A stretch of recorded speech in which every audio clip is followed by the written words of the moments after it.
Você acompanha agora o Jornal da Rede Alesp. Tudo sobre o Legislativo do Estado de São Paulo.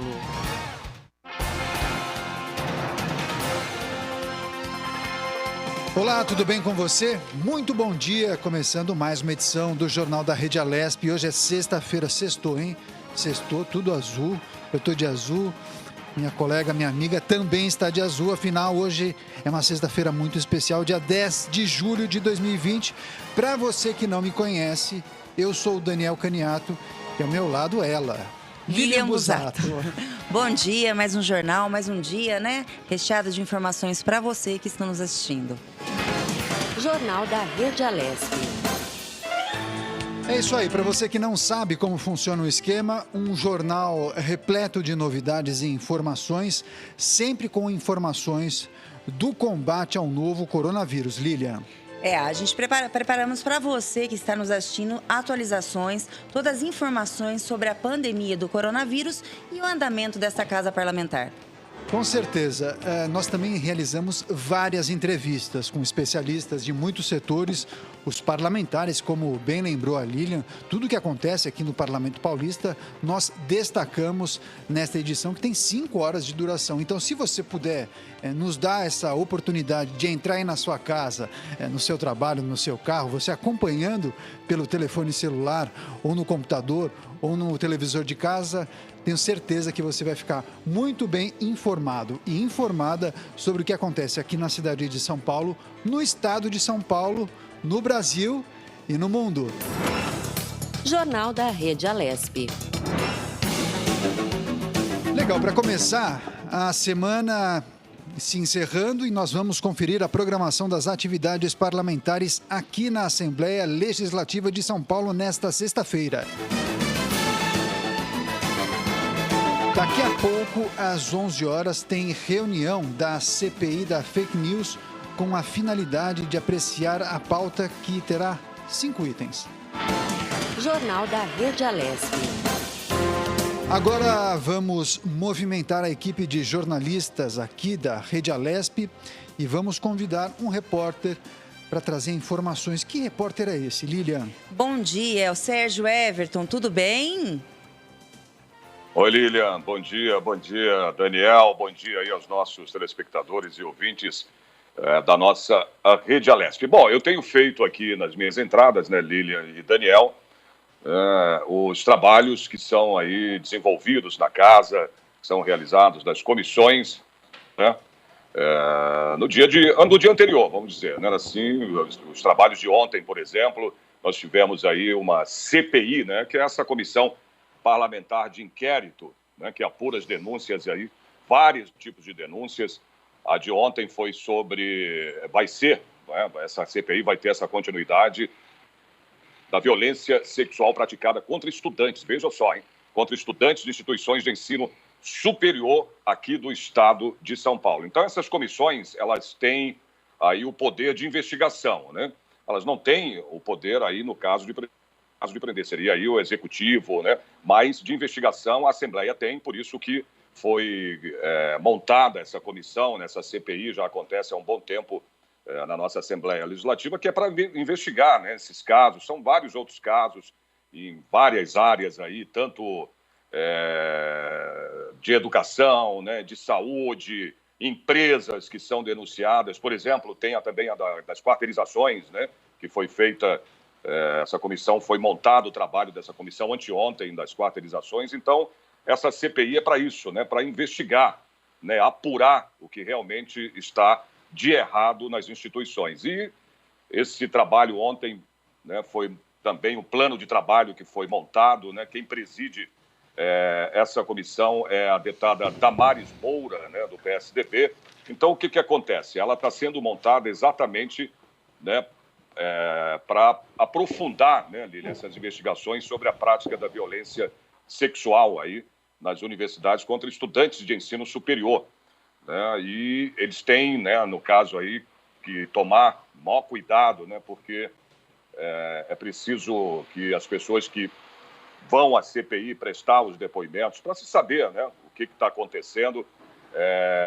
Elas precisam aí de orientação, de um acolhimento, vamos dizer assim, né, a essas vítimas, as pessoas que são vítimas, que provavelmente vão ser aí convidadas, né, a prestar depoimento na CPI. Então, é uma situação bem delicada, né, porque nesse caso aí as pessoas acabam tendo a sua, como é que se diz, acabam sendo comentadas aí por isso, então elas não querem, muitas vezes, aparecer, né, numa investigação dessa. As vítimas acabam sendo aí, muitas vezes, temerosas, com medo de serem coagidas, enfim.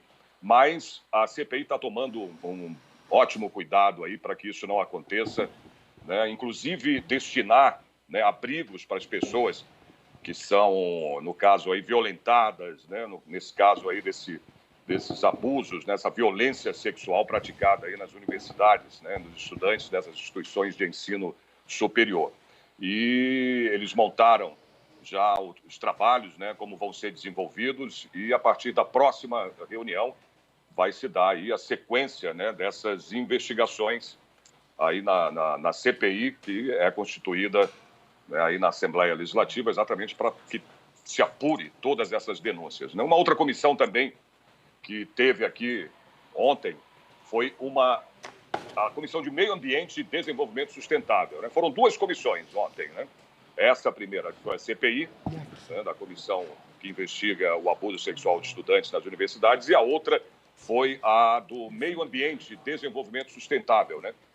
Foi uma sessão aí que reuniu os parlamentares, né, para apreciar aí 13 itens da pauta. Essa é a primeira vez que a comissão se reúne de forma online. A gente, Lilian e Daniel, que todo o trabalho da Assembleia Legislativa está sendo feito em ambiente virtual por causa dessa pandemia que a gente continua aí tendo que respeitar, né, Lilian, essa quarentena. A gente não pode brincar, a gente está vendo aí esse número de mortes acontecendo, né? E precisamos, né, continuar trabalhando aí através do ambiente virtual. E é isso que acontece, tanto nas comissões quanto no nosso plenário aí da Assembleia Legislativa, o nosso plenário Juscelino Kubitschek. Os projetos vão para o plenário e são discutidos e votados em ambiente virtual. Bom, entre esses projetos, viu, Daniel e Lilian, que foram analisados pelos parlamentares, dois projetos aí eu vou citar que foram aprovados durante essa reunião. Foi o 422 de 2018, que é de autoria do nosso deputado Coronel Telhada, do Progressistas, né? O projeto dele sobre a remoção, né, dispõe aí sobre a remoção e o manejo de animais domésticos errantes. A Lilian, que gosta, né, muito de animal também, né, de cachorrinho, tem um cachorrinho, sabe? Os domésticos errantes, né, são aqueles animais, viu, Lilian, que são abandonados, né, largados aí ao Deus dará, como a gente fala, né? Esses alçados, chamam alçados e ferais. Os alçados, né, que são esses errantes, são os animais que são abandonados. E os ferais são os animais que não convivem, né, Daniel e Lilian, com os seres humanos. E o que acontece? Eles se tornam violentos, né, muito bravos, né, e acabam aí mordendo as pessoas, atacando, porque não tiveram a companhia de um ser humano, né, não foram domesticados, vamos dizer melhor, para que as pessoas entendam. Então, o Coronel Telhada está com esse projeto de lei que foi aprovado na Comissão de Meio Ambiente. Essa proposta, né, ela foi aprovada ontem por todos os membros da comissão. Então, isso né, uma espécie, desse projeto, vem para proteger esses animais, né? Essa é a grande verdade, porque estão soltos aí, ninguém, né? As pessoas acabam... Animais que são abandonados, não só cachorros, não, cavalos, você vê. E outra, né, tem riscos, né, para a população também. Por exemplo, um cavalo atravessando a rua, né? Muitas vezes acontece um acidente, né, e são atropelados e acaba matando o animal, né, e muitas vezes aí tirando a vida das pessoas. Então, esse projeto é para isso, para uma proteção para esses animais que são abandonados aí na rua. E esses outros também, que são chamados, né, esses animais, né, que são mais violentos, que não tiveram, né, a companhia de um ser humano, não foram domesticados, enfim. Um outro item também em debate foi, o projeto também foi aprovado, o 418 de 2019, que é de autoria do deputado Edmir Chedid, do DEM, do Democratas. Esse projeto dele altera o inciso 5, né, do artigo 1º da Lei 3.201, de 1981. O que é essa lei? Ela dispõe sobre a parcela que pertencente aos municípios do produto de arrecadação do Imposto de Circulação de Mercadorias, que é o nosso chamado ICMS, né? Esse projeto recebeu aí bastante o apoio dos parlamentares que pertencem a essa comissão. Agora também teve um item, não foi um projeto, mas um item de um requerimento. O requerimento, né, é o pedido aí, por exemplo, nesse caso de ontem, esse requerimento pede, esse requerimento do deputado Bruno Lima, do PSL. Ele convida o diretor executivo da TikTok. Ô, Lili e Daniel, você sabe o que é a TikTok? TikTok é um aplicativo, né? Inclusive, meu filho tem, Muito não bem, é? Lília. Não, meu filho tem um aplicativo. Então, agora você tem que tomar... Exato, querida. Tem que tomar muito cuidado, viu, Lília? Sim, sim. Não, eu acompanho tudo que ele faz. O que acontece? O que está acontecendo? Por que a Assembleia está pedindo o representante? Essa empresa chinesa, né, Lília? Sim. É uma plataforma, eles são chineses, esse TikTok é uma plataforma, né? Então, eles criam vídeos aí, né? E a comissão está pedindo a vinda de um representante dessa empresa aqui no Brasil para prestar esclarecimentos, né, para a Comissão aí do Meio Ambiente e Desenvolvimento Sustentável sobre a utilização dela, né, dessa plataforma para a prática e a divulgação, veja só, de maus tratos aos animais. O que está acontecendo? Estão fazendo esses vídeos, né, e mostrando aí a prática de maus tratos aos animais. Isso é um vídeo, essa é uma plataforma, né, que é um tipo de dança aí, de coisa que as pessoas fazem, né? Pelo que eu vi ontem, é muito legal o vídeo. Agora só que estão desviando isso, né, para um outro lado. Então, isso, a Assembleia, os parlamentares, né, querem saber o que está acontecendo. Por isso, o pedido desse requerimento, né, do deputado Bruno Lima, do PSL, para que venha o representante dessa empresa. Claro, tem que ser daqui do Brasil, até porque essa empresa ela é chinesa. Então, isso virou, viu, Lília, uma febre, só que está sendo usado de modo errado, né? Né, Sérgio? Não é só esse aplicativo, né? Tudo a gente tem dois caminhos, né? E, assim, cabe aos pais também. E a fiscalização. Nós temos os deputados também justamente para poder ir para cima. E, como você falou também dos animais, né? Eu tenho 4, viu? Nessa quarentena eu adotei 2 gatinhos e tenho 2 cachorros. Eu falo que aí na época que eu adotei, me falaram, mas eles vão se dar bem? Menos de 15 dias, dormem todos juntos, assim.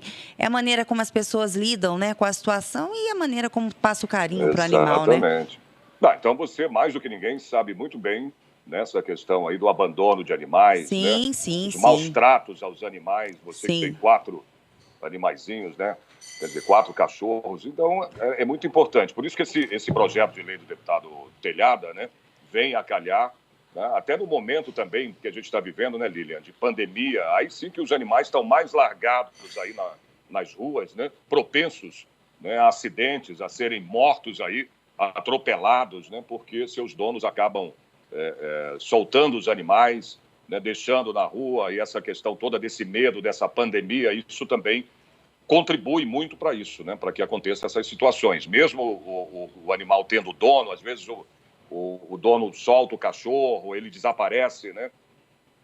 Pois é. Inclusive, as fake news também acabaram ajudando. E... Pior é verdade. Nessa pandemia, né, Lília? Já imaginou? Exato. Daniel? Pois é. Mas é complicado. E esse dessa plataforma é um absurdo, né? Quer dizer, você cria, né, uma plataforma de vídeos aí para animações, tudo, para, né, entreter as crianças, adolescentes, e tem gente que acaba usando, né, isso aí. Eu vou te dizer uma coisa, adultos, né? Porque dificilmente a criança, né, vai fazer esse tipo de vídeo, é mais difícil. Mas os adultos acabam invertendo as coisas, né? Por isso que o deputado Bruno Lima quer a presença de alguém para responder sobre essa plataforma, a TikTok. É isso que eu tenho para hoje, Lili e Daniel. Legal, Sérgio. Muito obrigado pelas informações, sempre atualizando o público que acompanha o nosso jornal com as informações do Parlamento Paulista. Parabéns, muito obrigado, boa sexta-feira e bom trabalho. Obrigada, Sérgio. Boa sexta e um bom fim de semana. Para vocês também. Obrigado, um bom trabalho aí para vocês, com os dois, um bom jornal e um ótimo final de semana para vocês. Até. Muito obrigado. Legal, girando as informações, tem mais destaques aqui no Jornal da Rede Alesp, porque a Prefeitura de Santo Antônio de Posse recebeu R$100 mil do governo do estado de São Paulo para custeio da atenção primária à saúde.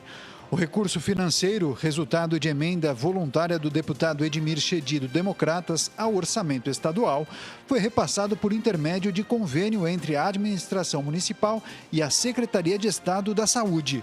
Segundo o parlamentar, o recurso financeiro está fundamentado num projeto elaborado pela Prefeitura de Santo Antônio de Posse, que demonstrou a importância do investimento para a manutenção e a consequente ampliação das atividades realizadas em benefícios da comunidade. Uma verba importante ao município, principalmente durante a pandemia, comentou ele. Apesar do benefício para Santo Antônio de Posse, Edmir Chedi explicou que também tem reivindicado mais recursos financeiros ao município. Afinal, além da saúde básica, temos que continuar investindo em outras áreas essenciais da municipalidade, como geração de emprego, habitação e infraestrutura urbana. Essa tem sido a minha preocupação com toda a nossa região, disse o deputado estadual Edmir Chedi, do Democratas. Jornal da Rede Alesp. Legal, girando as informações, agora chegou o momento de entrevista aqui no Jornal da Rede Alesp. Nós vamos conversar com Renata Souza. Ela é diretora de Recursos Humanos do projeto Sorria. Ela vai falar sobre a ação social desse projeto. Lilian. Isso, Daniel. Bom dia, Renata Souza, tudo bem? Seja bem-vinda ao Jornal da Rede Alesp. Bom dia. Obrigada por ter aceito o convite. Eu que agradeço em nome do projeto o convite. Renata, a gente estava dando uma olhadinha aqui, eu estava lendo sobre o seu projeto, né? Você poderia falar para a gente como é que surgiu, né, a ideia de distribuição de cestas básicas, agasalho e sopa para a população vulnerável na pandemia? Você poderia falar um pouco para nós? Sim, assim, né? Nós visitamos mais ou menos umas 15 casas, né? E agora, com a questão da pandemia, não podemos fazer essas visitas e nós temos os grupos que cuidam da parte de alimentação, da parte de doações. Então, como nós não podemos ir às casas, nós verificamos o que elas estavam necessitando e as comunidades também, e juntamos o grupo, daí nós colocamos as redes sociais para adquirir ajudas das empresas, das pessoas, porque é um projeto privado, né? Não temos ajuda do governo, e nisso nós fizemos uma arrecadação de alimentos, e também agora essa questão da sopa, né, que está sendo distribuída, mas com muito cuidado também, com poucas pessoas, para não haver nenhum tipo de aglomeração, né, e tomando todas as precauções necessárias para evitar qualquer risco. E as doações nós fazemos para todas as casas que nós faríamos as visitas, verificamos as necessidades que cada uma possui e vamos atrás dos mantimentos, das cestas básicas, aquilo que é necessário para fornecer para elas e fazemos um conjunto, né, junto com o grupo dos líderes, né, do Projeto Sorria e os voluntários para poder fazer essas entregas. Legal. Renata, aqui quem fala é o Daniel. Eu estou vendo que você já está, inclusive, caracterizada. E obrigado por ter se preparado para essa entrevista. E parece que esse grupo ele se inspirou, inclusive, no filme Patch Adams. E aí eu queria que você contasse um pouquinho para a gente como funcionam essas visitas. Claro que a gente está num momento diferenciado em razão da pandemia, mas geralmente como são feitas essas visitas e como é que é esse retorno das pessoas justamente quando se deparam com os atores, enfim, os membros da organização. Então, é uma experiência maravilhosa, única, eu acredito assim, que acrescenta muito mais na nossa vida até, nós falamos, do que até nas pessoas que nós visitamos. Então, nós vamos em hospitais, asilos, casas de apoio a crianças com câncer, né, no tratamento contra o câncer e várias outras anomalias.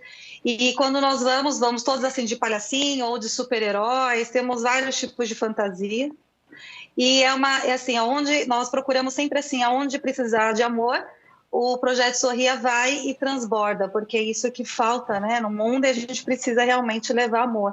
E essas casas que nós visitamos, nós temos um período, né, eu marco umas 3 visitas por mês, aí nós vamos com um grupo do projeto, às vezes 2 casas ao mesmo tempo, simultaneamente. Aí nós fazemos um café da tarde, ou um almoço, ou um lanche, dependendo da situação. Levamos também para as comunidades, né, presentes para as crianças no Natal, Páscoa, em todas essas datas comemorativas, que agora está fazendo muita falta, né, porque nós paramos bem na campanha da Páscoa e nós iríamos fazer uma festa muito bonita na comunidade de Margarida, em Ferraz de Vasconcelos, e tivemos que, infelizmente, cancelar, né, essas festas, mas é uma alegria muito grande e, assim, transborda de amor, né, e é muito gratificante, porque nós conseguimos ver a realidade, né, de verdade, de como que como que as pessoas precisam de amor, de carinho, de atenção, e isso é algo inexplicável para todos nós do projeto e para essas pessoas também que nós visitamos, e são casas que nós vamos há anos. Então, assim, já tem uma amizade, já tem um carinho muito grande, a gente tem um apego, é maravilhoso, é inexplicável, surreal. Ô, Renata, como você mesmo disse agora, né? Quando a gente tem a oportunidade de ajudar alguém, de fazer caridade, de levar amor, muitas vezes aquela pessoa que está precisando acaba sendo a nossa ajuda também, porque é ela que nos ajuda para nos mostrar, né, que ser caridoso, ser solidário é a melhor atitude para a gente poder amadurecer como ser humano.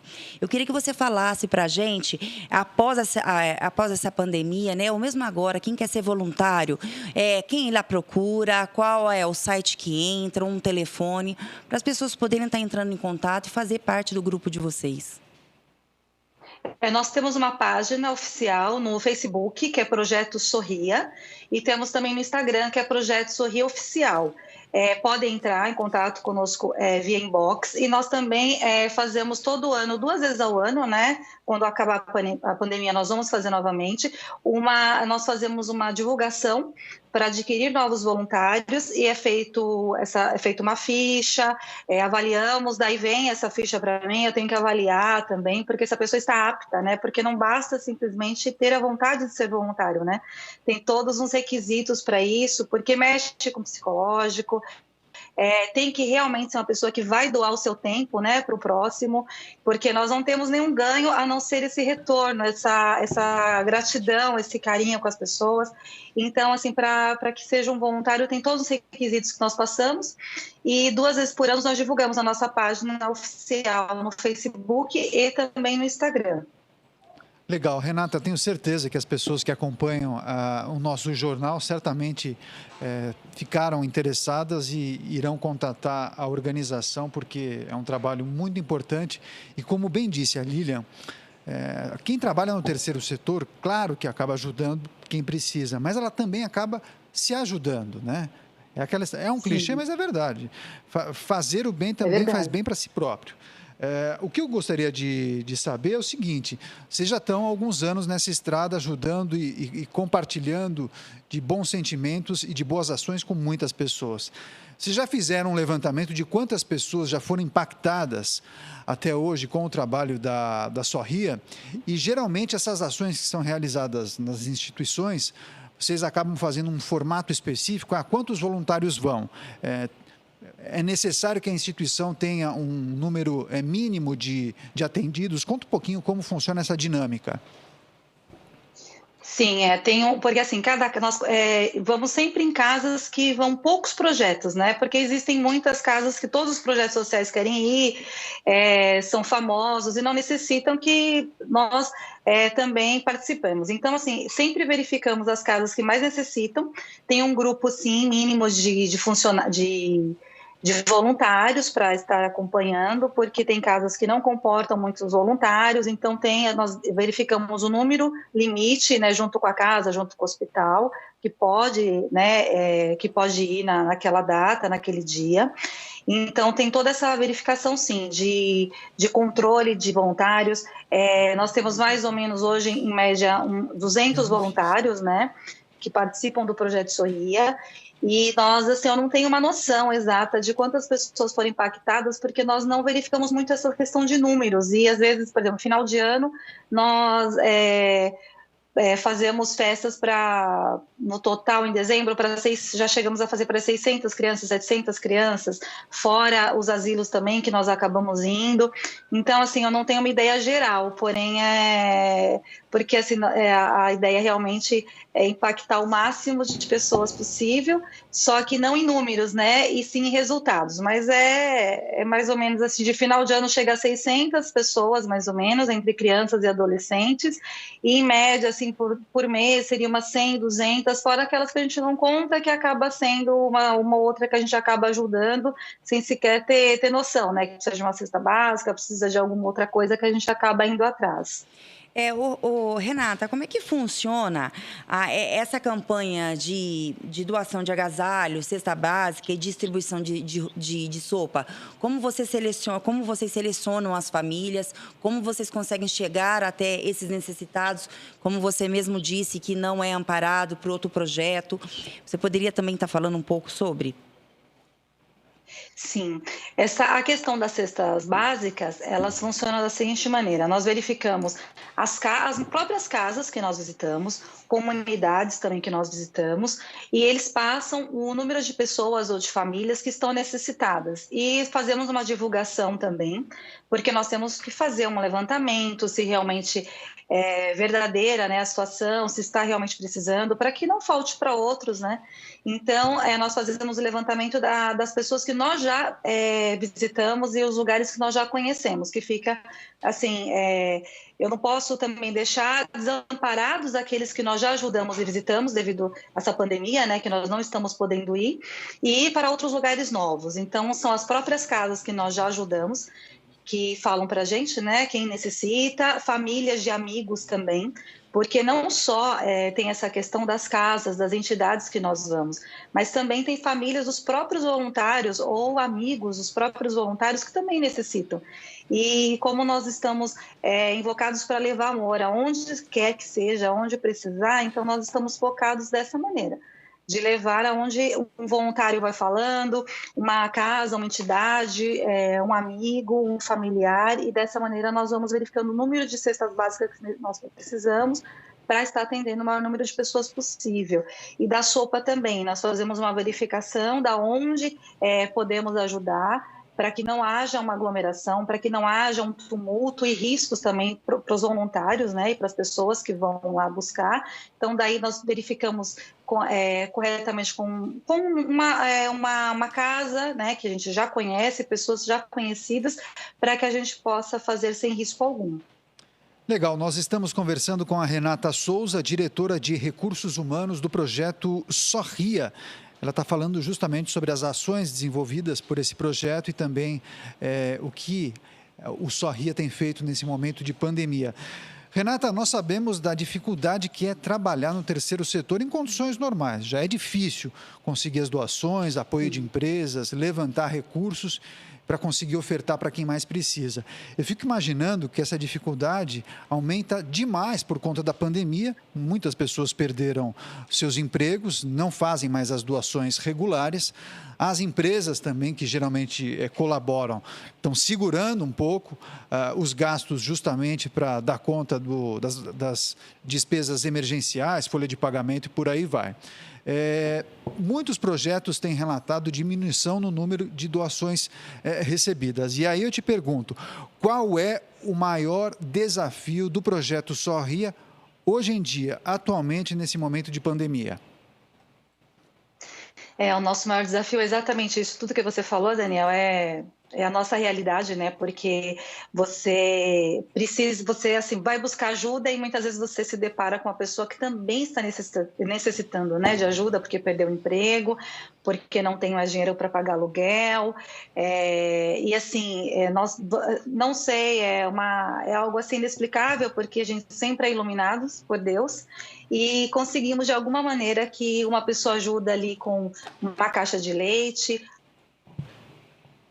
a outra doa uma cesta básica, mesmo tendo pouco, nós desse grupo de quase 200 voluntários, nós conseguimos ainda arrecadar tanto o dinheiro para comprar, né, as cestas básicas, quanto todos os recursos para a gente poder doar para as pessoas que precisam. É um pouquinho de cada um, mas é todo privado mesmo, e pouquíssimas empresas hoje estão ajudando. Nós não temos muitas ajudas assim de empresas, na verdade, sempre são de pessoas particulares. E incrível que o que a gente está conseguindo, graças a Deus. Renata, eu queria também, para a gente poder estar finalizando a sua entrevista, né? Você também poderia dar o contato para quem quiser doar para o projeto, né? Cesta básicas, produtos de higiene, um álcool em gel, que hoje, né? Produtos de segurança para a prevenção do coronavírus. Quem deve procurar, o que acessar ou para quem Então, pode estar procurando pelo inbox, né, da página do Facebook, que é o Projeto Sorria. A página está exatamente assim. Ou também pelo nosso Instagram. Pode entrar em contato diretamente comigo também, posso passar meu telefone aqui? Não tem problema? Por favor. Tá, é 11 997 23 0140. Pode me chamar pelo WhatsApp e daí nós vamos estar falando aonde que nós podemos, assim, porque às vezes tem que retirar, né? Ou a pessoa pode levar em algum lugar, o que ela tiver, produtos de limpeza, higiene, alimentação não perecível. Então, assim, tudo é viável, porque além das casas que nós visitamos, também tem algumas ONGs que não recebem ajuda e acabam pedindo ajuda para a gente acaba ajudando e dividindo aquilo que nós ganhamos, né? Inclusive as próprias casas que nós visitamos, às vezes recebem doações, eles falam, Renata, eu não vou usar não vou usar essa quantidade de alimentos por esse tempo, eu não vou usar isso que eu ganhei de doação. Você pode destinar para uma outra casa? Até essa ajuda também nós temos, então é bem viável, toda ajuda é importante, eu vou agradecer de coração. Obrigada, Renata. Obrigada pela entrevista. Legal. Parabéns, viu, Renata, pela iniciativa, pelas informações compartilhadas. Conversamos com Renata Souza. Ela é diretora de Recursos Humanos do projeto Sorria. E ela contou um pouquinho do trabalho desenvolvido pelo projeto e também das ações. Muito obrigado, parabéns e até a próxima. Eu que agradeço. Um beijo no coração. Legal, seguimos com o Jornal da Rede Alesp, depois dessa entrevista importante. Falar de terceiro setor, falar de uma ação social, de uma organização séria, é muito importante, ainda mais num momento como esse de pandemia. Olha só, seguimos com mais notícias, porque parlamentares da CPI da violência sexual definiram o plano de trabalho das investigações. Em reunião virtual, a Comissão Parlamentar de Inquérito da Assembleia Legislativa de São Paulo estabeleceu um cronograma para dinamizar todas as suas atividades. A comissão foi criada para investigar casos de violência sexual contra mulheres nas universidades públicas e privadas do Estado. A presidente da CPI, a deputada doutora Damares Moura, do PSDB, explicou como serão realizados os processos da investigação. Primeiro, ouvimos aquelas pessoas que foram convocadas, depois nós vamos ter um tempo para a formulação dos questionamentos por parte dos parlamentares, com a resposta por parte dos convocados ou convidados, não é? E depois, tanto parlamentares quanto convidados e convocados poderão usar a palavra pelo tempo de 5 minutos. E, finalmente, a parte final será a apreciação dos requerimentos, que nós vamos falar agora desse cronograma, debates e deliberações finais pelos parlamentares. A presidente reforçou que a coleta de depoimentos das vítimas deve ser feita com toda a cautela possível a fim de garantir a segurança e integridade da estudante, já que todas as informações e reuniões serão públicas. Damares sugeriu também 2 subrelatorias para organizar os trabalhos da CPI. Uma subrelatoria que vai tratar dos dados que foram coletados in loco. E a outra os dados relacionados às práticas criminosas. E a outra subrelatoria, ela vai cuidar, não é, daquilo que as instituições de ensino estão efetivamente fazendo ou não fazendo. E a definição da subrelatoria será feita na próxima reunião, que está prevista para a quinta-feira da semana que vem, começando às 10 da manhã. A comissão está disponível para receber denúncias da sociedade civil pelo e-mail criviolenciasexual@sp.gov.br. Jornal da Rede Alesp.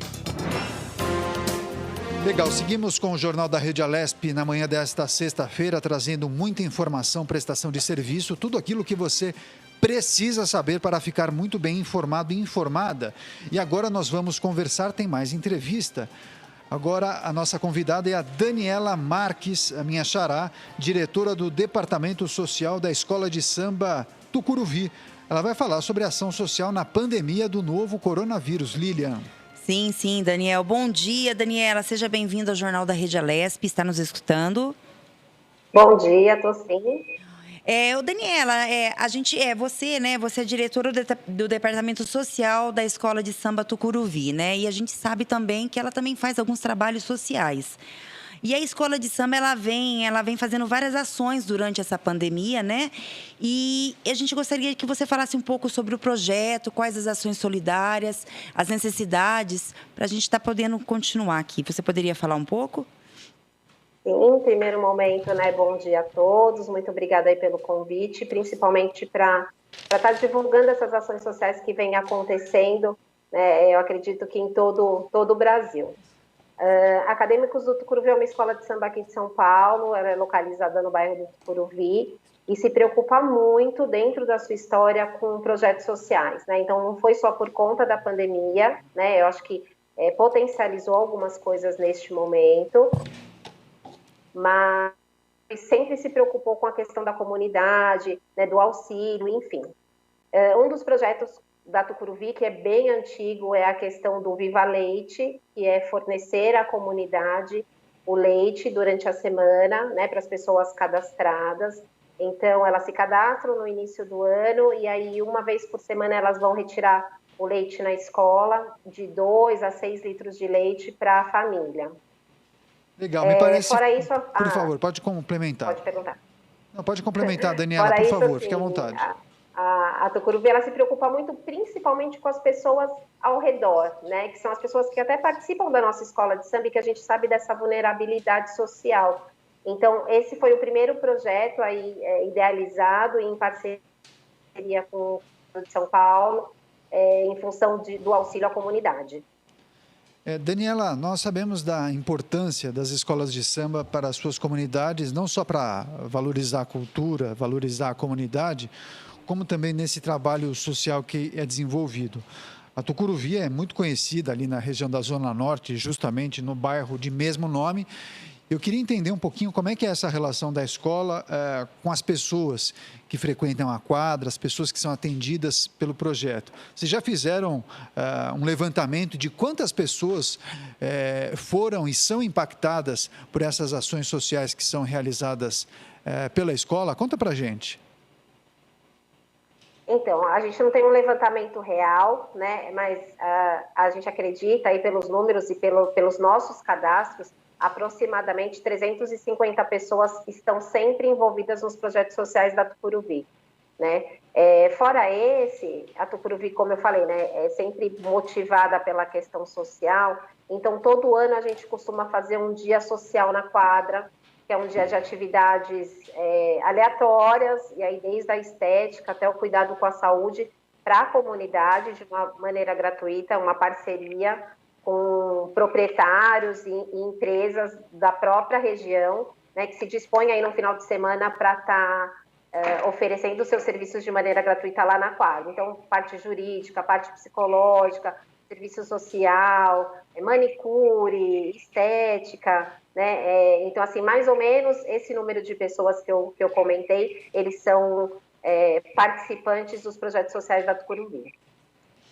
Legal. Olha só, também tem mais uma informação que acho importante a gente compartilhar com o nosso público, que é em relação ao histórico social dessa escola de samba. Todas elas, pelo menos grande parte, possuem uma ligação com o trabalho social. E, geralmente, Esse trabalho começa por conta de alguma necessidade ou por conta de algum fato curioso diferente do próprio fundador ou dos fundadores. Como surgiu o projeto social da Tucuruvi? Foi algum caso específico, alguma necessidade pontual ali na região, em algum momento da história da escola? Conta pra gente. O nosso presidente, que é o senhor Jamil, né, muito respeitado e muito conhecido aí no mundo das escolas de samba, né, nesse âmbito aí de carnaval, o olhar dele é muito para a comunidade, né? Então veio partindo dele, acredito, todas as ideias que a gente tem, né, e que a gente aposta. Eu, como diretora do Departamento Social, estou sempre vinculada a essas questões. Então, a partir do olhar dele, as necessidades da própria comunidade, dos próprios integrantes da escola de samba, que veio essas ideias. Tanto que, assim, né, eu sou psicóloga, eu estou na Tucuruvi há 12 anos, e desde que eu entrei, o meu olhar, né, com a parte social e com esse contato com o presidente foi de criar alguns projetos da parte da psicologia para poder acalentar e acolher essa comunidade de uma forma gratuita. Então, desde que eu entrei, eu tenho um trabalho de atendimento psicológico e que se intensificou agora no período de pandemia, que é o atendimento psicológico gratuito, através online, né? E aí com disponibilidade para toda a comunidade. A gente teve uma participação grande, né? Eu não esperava, então eu tenho uma equipe que anda comigo aí de psicólogos voluntários para poder atender principalmente neste período. Então, as idealizações dos projetos vem muito do presidente, né? Ele olha, ele tem um olhar assim muito cuidadoso, muito acolhido, né, com as pessoas, porque ele conhece, ele está lá há anos na Tucuruvi. Então, ele olha e fala, olha, que tal a gente fazer isso, né? Vamos arrumar parceiros, a questão da doação de alimentos, enfim. E aí a gente vai contactando as próprias pessoas da comunidade para poder participar desses projetos. Daniela, quem quiser doar, fazer algum tipo de doação, cesta básica, produtos de higiene, álcool em gel e até financeira, como deve contatar com vocês? Vocês têm algum telefone, alguma página no Facebook, enfim. Qual o contato? Nós iniciamos agora, né, por conta de toda a pandemia e isolamento, um projeto de doação de alimentos, álcool gel, produtos de higiene, que são doados diretamente na quadra. Ela fica no Tucuruvi, Avenida Mazei, 722, próximo ao metrô. Então, quem tiver o interesse de doar, a disponibilidade, pode doar diretamente lá, às quartas-feiras, das 10 da manhã às 2 da tarde, né? Fora isso, nós temos a página do Facebook, Acadêmicos do Tucuruvi, pode entrar em contato. O nosso assessor de imprensa, ele é diretamente ligado a essa página do Facebook da escola. E nós temos o Instagram do Departamento Social, né? Ali pelo direct dá para você mandar, né, quem tiver a intenção de doar, pode mandar a mensagem que a gente acaba respondendo. Então, no Instagram é @departesocialtucuruvi. Né? Então, são os caminhos para a gente receber as doações dos parceiros aí que querem auxiliar a comunidade também. Legal, nós estamos conversando com a Daniela Marques, ela é diretora do Departamento Social da Escola de Samba Acadêmicos do Tucuruvi, que é uma escola de samba muito conhecida aqui de São Paulo, faz muito sucesso ali na região norte. Daniela, nós inclusive conversamos com uma diretora de um outro projeto social chamado Sorria, e ela relatava e contava para a gente das dificuldades justamente nesse momento de pandemia, porque muitas pessoas perderam seus empregos, muitas empresas estão segurando seus investimentos e suas despesas justamente para dar conta daqueles gastos mais emergenciais, sobretudo com a folha de pagamento. Eu te pergunto, como está o trabalho social da Acadêmicos do Tucuruvi por conta dessa diminuição no número de doações? Isso acabou sendo impactado nesse momento de pandemia? É possível fazer essa afirmação? É possível, sim, né? No início, nós tivemos muitos parceiros, o que auxiliou muito, né, a questão da divisão das doações. Os parceiros, a gente não conseguiu empresas, né, muitas empresas para doar, instituições, o que a gente conseguiu na Tucuruvi são as próprias pessoas da comunidade, né? Um ajudando o outro. Então, a gente percebeu neste momento a diminuição, sim. Então, tem toda uma preocupação em chamar a comunidade, os que conseguem participar dessa doação, para poder oferecer ao outro, né, que está mais vulnerável, enfim. Então, a gente percebeu, sim, uma diminuição, mas a gente não perdeu a vontade de trabalhar, né, em contactar outras pessoas. A gente tem ofícios, vai distribuindo, passa no supermercado, passa no posto de gasolina, fala com o gerente, e assim, aos pouquinhos, né, pela solidariedade do povo brasileiro, a gente vem conseguindo algumas coisas para poder compartilhar. Está a integração entre as escolas de samba nesse momento de pandemia. Vocês, profissionais que trabalham especialmente no terceiro setor, para a comunidade daquela escola de samba, acabam conversando ou eventualmente fazendo reuniões virtuais com os colegas de outras escolas para pensar muitas vezes numa ação conjunta, porque nós sabemos, inclusive, que a região norte de São Paulo é a região com maior número de escolas de samba. Como é que é essa integração, esse contato com os colegas das outras agremiações? Nós temos aqui, né, a Liga das Escolas de Samba, que né, é o órgão responsável por essa união das escolas aqui de São Paulo. É através de lá, de reuniões específicas com os departamentos, com os presidentes das escolas, que se faz essa integração. Porém, as escolas, acho que na maioria das vezes, procuram focar na sua própria comunidade. Então, existe uma ideia comum que é discutida em plenária, em reuniões, e aí cada escola, de acordo com a sua singularidade, a sua particularidade, né, pega essa ideia e atua na sua região, na sua comunidade.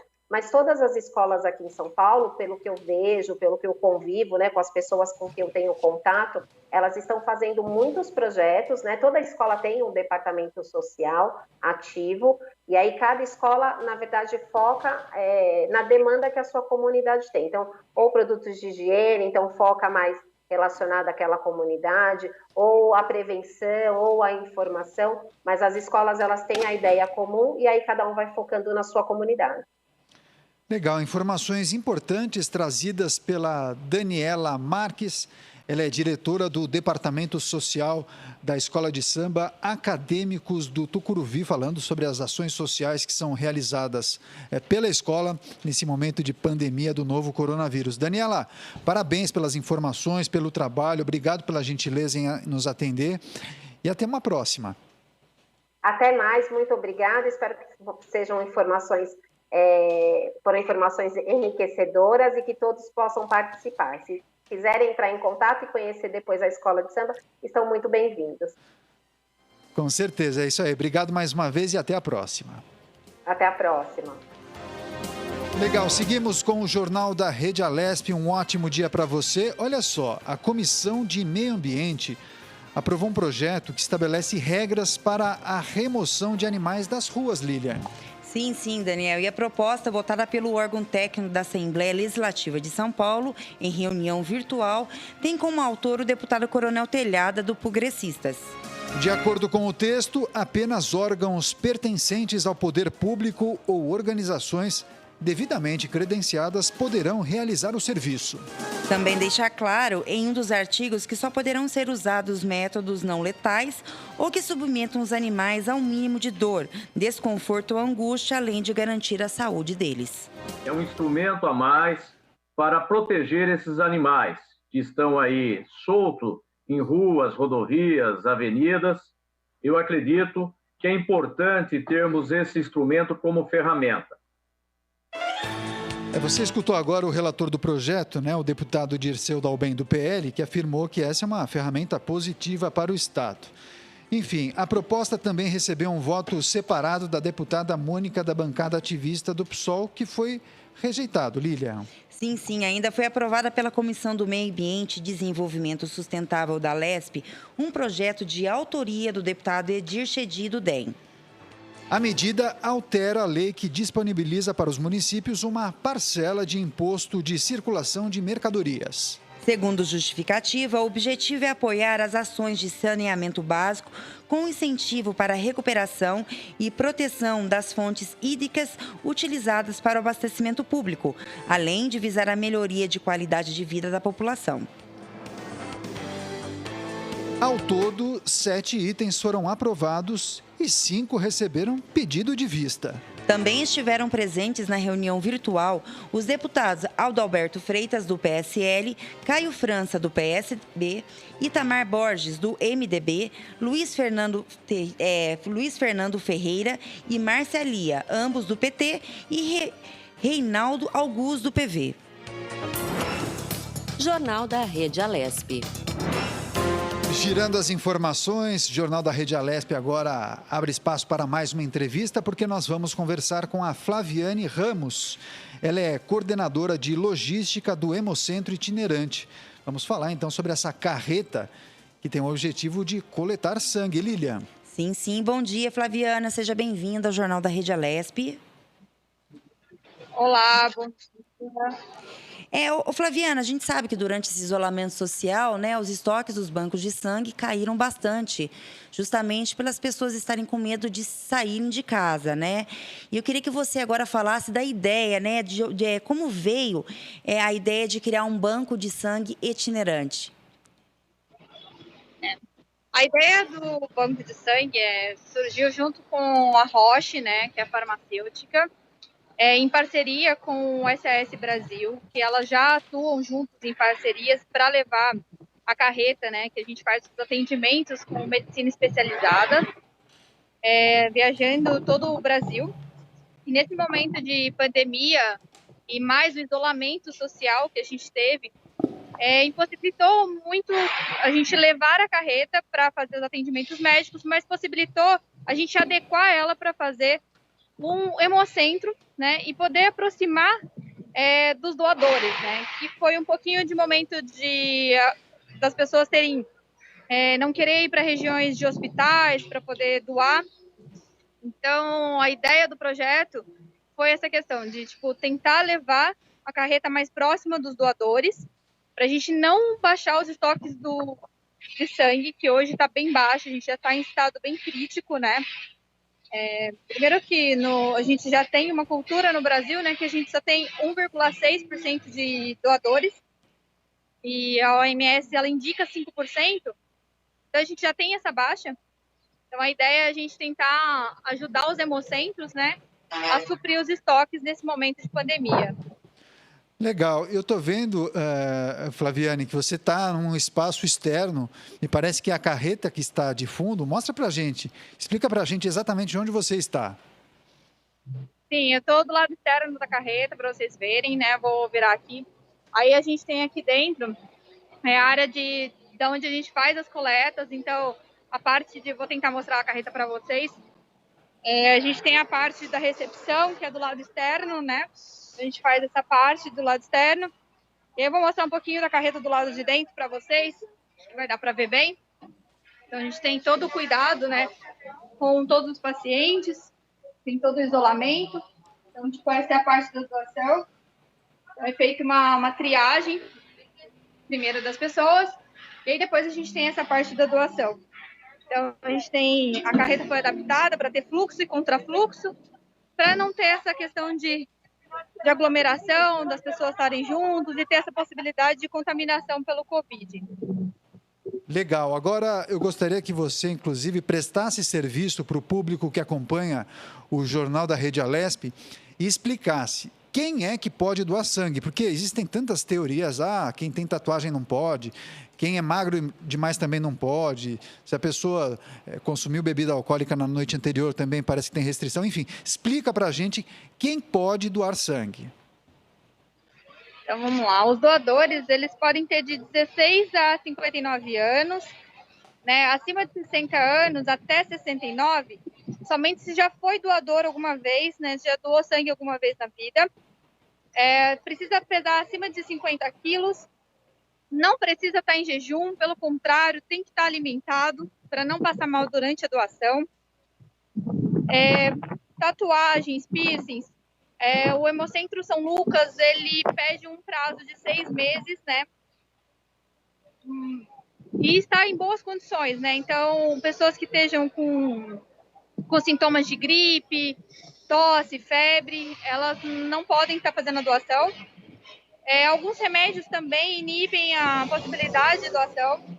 Aí, assim, eu posso deixar o link do site para vocês, do SAS. Lá a gente tem todas as informações para vocês consultarem, ver quais são as restrições, quem pode estar doando, quem não pode, né? Mas é bem simples, o processo é rápido, a doação ela dura no máximo 20 minutos. Flaviane. Bem rapidinho, a gente tem um processo de triagem, né? Que a gente faz uma entrevista para a gente poder saber o histórico do paciente, para saber se ele tem alguma doença ou alguma coisa que impossibilita essa doação. E aí depois é feito os exames laboratoriais mesmo de sorologia. Então faz os exames para saber se tem algum tipo de doença sexualmente transmissível, que isso pode também inutilizar as bolsas de sangue e ter uma garantia nas transfusões. Perfeito. É só uma pergunta para justamente complementar a sua resposta. Eu gostaria só de ter essa informação, porque eu acabei de receber no meu celular, inclusive, uma mensagem de uma colega que gostaria de saber se quem fez cirurgia bariátrica pode fazer a doação de sangue. Você pode explicar para a gente se tem algum tipo de restrição neste caso? Para a cirurgia bariátrica, a gente pede um período de 12 meses. Então, depois da cirurgia, 12 meses, ela pode ser doadora de sangue. Legal, então. Resposta dada. Flaviana, você também poderia informar o telespectador aonde ele entra ou onde ele recebe as informações para ver o local que a carreta vai estar, né? Quando ela vai estar aberta ao público. Você poderia estar passando isso para nós também. Passo sim. Ela pode acessar o site, sasbrasil.org.br, no link de Hemocentro. Lá tem todas as informações dos locais onde a gente vai estar, o nosso contato para agendamento, que é importante as pessoas estarem agendando, que isso garante que a gente não tenha uma aglomeração no local, né? Que a gente está evitando super ter uma aglomeração. E é só entrar no site, lá tem todas as informações, lá tem um númerozinho também do nosso WhatsApp, pode entrar em contato. Se quiser também, eu já posso deixar com vocês o número. Lá é 011 95 897 1046. Excelente. Informação dada pela Flaviane Ramos. Ela é coordenadora de logística do Hemocentro Itinerante SAS Brasil. Flaviane, muitas perguntas estão chegando aqui pelo WhatsApp da Lilian e também o meu, inclusive, de pessoas querendo saber se há restrição para que diabéticos possam fazer a doação. Você pode explicar e também falar de novo das restrições que pessoas que quiserem doar terão? Sim, vamos lá. Para diabéticos, se faz o uso de insulina por oral, medicamento oral, pode ser doador sim. Se for insulina aplicada, né, aquela com injeção, isso faz a gente não pode estar doando, né? Então, essa é a única restrição. Tem alguns medicamentos de hipertensão, medicamentos para emagrecer. Então, alguns medicamentos também inibem, né, o processo de doação. Tá, o Flávio... Uma informação importante. Sim, por favor. A questão do Covid, né? As pessoas perguntam, e para quem já teve o Covid? Então, para quem teve o Covid e já curou, é só aguardar um prazo de 30 dias e pode doar. Para quem está com sintomas, não pode estar doando. E para quem teve contato com alguma pessoa que teve o Covid, o prazo é 14 dias. Depois desse período, pode estar doando. Né? O Covid ele não é transmitido pelo sangue. Isso é importante as pessoas saberem, então elas podem doar sim. Legal, informação importante trazida pela Flaviane Ramos. Ela é coordenadora de logística do Hemocentro Itinerante SAS Brasil. Flaviane, parabéns pelo trabalho, viu? Eu gostaria que você deixasse uma mensagem final e convidasse o público para que fizesse esse gesto solidário, né? A doação de sangue. Por favor, o espaço é seu.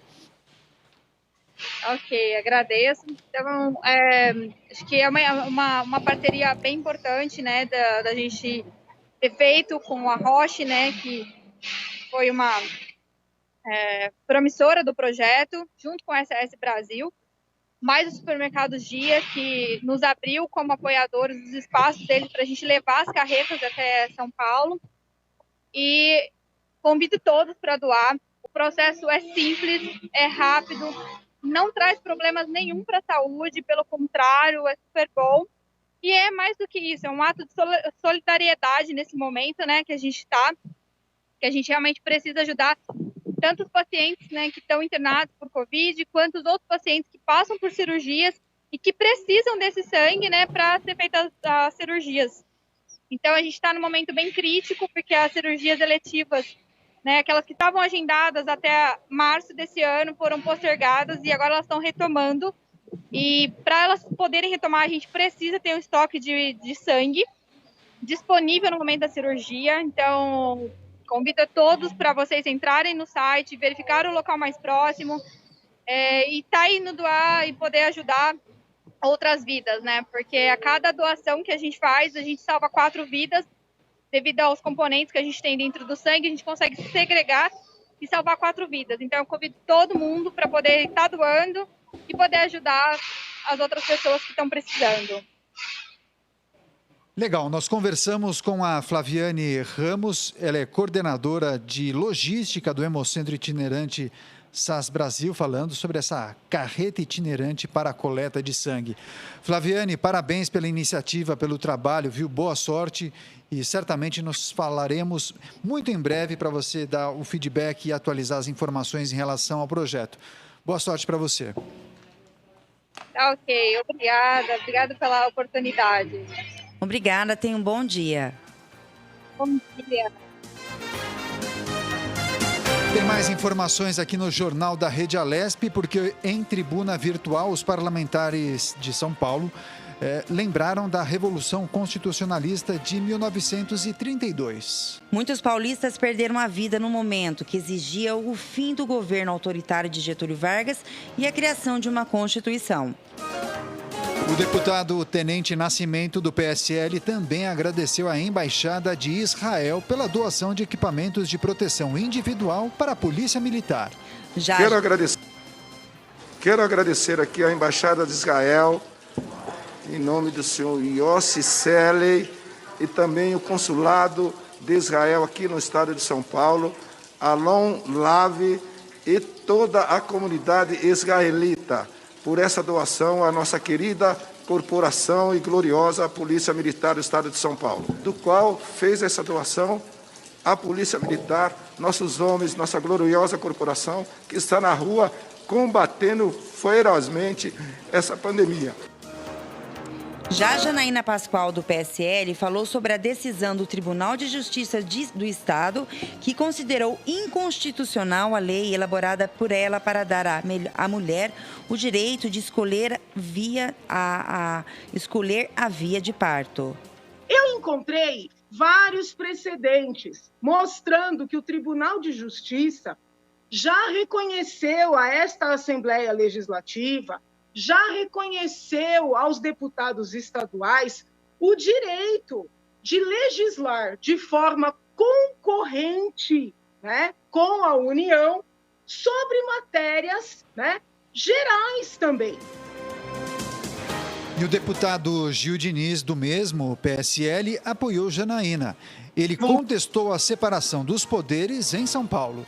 Vamos questionar aqui no estado de São Paulo justamente essa separação de poderes. A gente não pode ficar aqui tentando trabalhar, tentando ajudar a população, trazendo as nossas bandeiras, dando esse feedback aos nossos eleitores e chegar ao final, os nossos projetos, as leis aprovadas caírem justamente por escolhas ideológicas. E olhem só vocês que nos assistem aqui, é para ajudar aquela mulher, principalmente aquela mulher mais pobre que procura o hospital público.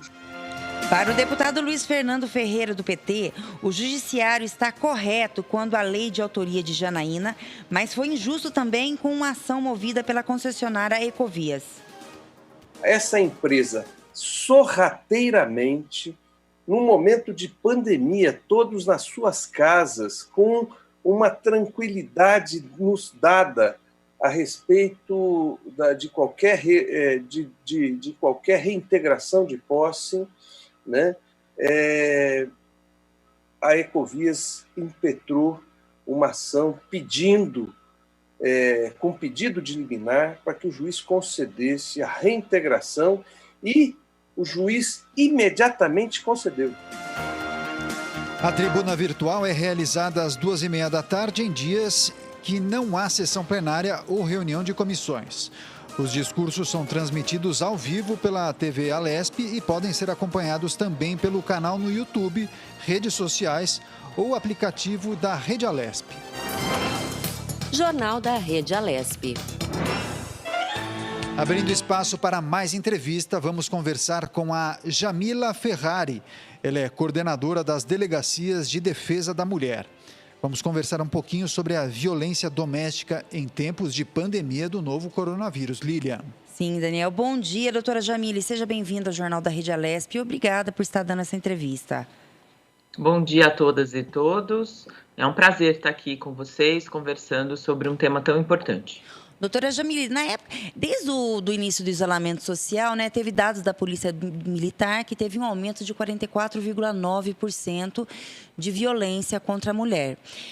Depois que passou dessa etapa, já faz 2 semanas que o comércio está começando a voltar, né, de maneira gradativa, esses dados caíram ou eles continuam aumentando? Então, eu sempre, quando perguntado, eu sempre gosto de fazer um paralelo, né? O que nós vemos dentro da Polícia Civil? Porque você citou os dados da Polícia Militar. Eu acredito que sejam os dados referentes às chamadas, né? Quando a pessoa aciona 190 e pede ajuda da Polícia Militar imediatamente. Em compensação, até de uma forma curiosa, os nossos registros de boletim de ocorrência relacionados à violência doméstica, lesão corporal, ameaça, calúnia, qualquer outro tipo de crime, eles caíram durante a pandemia. Nós tivemos uma queda nos registros de violência doméstica em torno de 30% a 33%, dependendo do mês, desde quando começou o decreto da pandemia no dia 25 de março. Isso significa o quê? Significa que nos nossos estudos, nós temos uma dúvida, né? Diminuiu realmente ou, pior, nós estamos diante de subnotificações? Eu acredito que, por conta do isolamento social e do que nós estamos vendo tanto no Brasil quanto no mundo, provavelmente essas mulheres não conseguem sair de casa para registrar esses boletins de ocorrência e aí há essa queda, o que a gente chama de subnotificação das ocorrências. E diante desse desafio de conseguir identificar justamente se essa informação é distorcida por conta de uma eventual subnotificação, doutora, eu te pergunto, me parece fundamental esse trabalho que é desenvolvido em ter delegacias especializadas no atendimento às mulheres, porque se não houvesse, talvez a subnotificação seria, inclusive, mais... esse desafio estaria posto e a situação seria muito mais grave, né? Com certeza, você está certíssimo. E outra coisa, diante justamente dessa possível subnotificação, nós, a Polícia Civil, o nosso delegado-geral, Dr. Rui Fontes, ele determinou que as mulheres, que nós criássemos a delegacia de polícia eletrônica para as ocorrências específicas de violência doméstica contra a mulher, justamente para a gente dar a essa mulher uma outra ferramenta, ou seja, ela pode sair de casa, se ela conseguir, né, claro, sai de casa, ela vai até uma DDM que está aberta, todas as nossas delegacias estão abertas e funcionando normalmente, como antes da pandemia, ou ela pode registrar os fatos via eletrônica, via delegacia eletrônica, e aí do seu smartphone, do seu tablet ou de um computador desktop. Doutora Jamile, antes eu queria só que a senhora falasse agora para a gente, né, como quantas delegacias de mulheres hoje existe no estado de São Paulo e se esse número ela consegue suprir essa necessidade da procura da mulher, ou a senhora acha que ainda precisamos de mais instalações de delegacias de mulheres?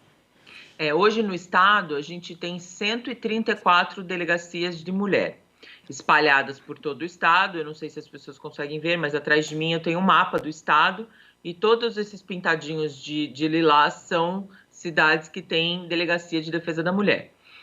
Por óbvio, nós achamos, né, que não é suficiente esse número, que, claro, que se possível, né, principalmente nas cidades com maior número de população, seria sempre viável ter uma delegacia de defesa da mulher nessas cidades, mas nós também sabemos, e eu não sei se o público sabe, mas nós temos uma delegacia de polícia em todos os municípios do estado. Então, mesmo não havendo a DDM na sua cidade, vai ter uma delegacia de polícia, porque os 645 municípios têm uma delegacia de polícia. E essa mulher, ela pode ir a qualquer delegacia para registrar. Então, se na sua cidade não tem uma DDM, você pode ir a qualquer delegacia de polícia para registrar os fatos. Os nossos policiais, eles são preparados, eles são capacitados na academia de polícia para atender e bem atender essas vítimas, independentemente de ser DDM ou delegacia de bairro, né, que a gente chama delegacia territorial. E melhor, né, desde quando o governador Dória assumiu o governo do estado, ele determinou que algumas delegacias de polícia, algumas DDMs, passassem a funcionar 24 horas. Isso foi um grande avanço no atendimento às vítimas de violência doméstica. Então, hoje no estado, nós temos 10 DDMs 24 horas e a promessa de governo é que até o final do mandato sejam 40 delegacias funcionando 24 horas. Legal, nós estamos conversando com a doutora Jamila Ferrari, ela é coordenadora das Delegacias de Defesa da Mulher do Estado de São Paulo. Doutora, eu acho que é importante a gente prestar serviço para o público que acompanha o Jornal da Rede Alesp, e eu te pergunto, que tipo de serviço é oferecido, é disponibilizado nessas delegacias de defesa da mulher? O que diferencia essa instalação de uma delegacia convencional? E aí eu emendo, qual é a diferença no atendimento nessas DDMs? Então, as nossas delegacias de defesa da mulher, elas tendem a ser mais acolhedoras, justamente porque a gente sabe que essa mulher que procura a DDM, ela, além de ter sido vítima de uma agressão ou de uma ameaça, do que é que seja, ela está com... são muitos outros problemas que a acompanham. Não é simplesmente o crime, mas normalmente quem agrediu foi o marido, o namorado ou o pai. Então, a gente sabe que essa vítima é uma vítima que precisa de uma série de proteção, de uma série de ajuda, não só única e exclusivamente o boletim de ocorrência. Então, as nossas DDMs, normalmente, elas são equipadas com brinquedoteca, porque muitas vezes essas mulheres vão até a DDM com os seus filhos, precisam relatar um crime e as crianças não precisam ouvir, né, mais um relato. Então, essas crianças podem ficar nas brinquedotecas. Todas elas são equipadas com aparato com uma sala lilás, né, que a gente chama, que seria uma sala com uma forma mais acolhedora de receber essa mulher. A gente fala que ela é lilás porque literalmente ela é pintada de lilás e ela não tem, assim, uma cara de delegacia. Eu não sei se eu me fiz entender, mas ela é de uma forma mais acolhedora, essa mulher se sente mais tranquila em relatar o que aconteceu com ela. E nós temos, claro, acessibilidade, trocadores nos banheiros, justamente porque essas mulheres normalmente vão com seus filhos, e principalmente as DDMs, muitas delas no estado, elas possuem convênios com as prefeituras no sentido de ter uma assistente social, uma psicóloga dentro da DDM, justamente porque esse atendimento é multifacetário, além do boletim de ocorrência, além da parte criminal, essa mulher também poderá receber um atendimento assistencial, psicológico, que é muito importante para ajudá-la a quebrar o ciclo da violência. Legal. Agora, gostaria de emendar uma pergunta que eu acho fundamental a gente martelar nessa questão, que é a questão do boletim de ocorrência. O quão importante é relatar um problema que acontece dentro de quatro paredes em uma casa, sobretudo quando falamos de violência doméstica, doutora? É importantíssimo.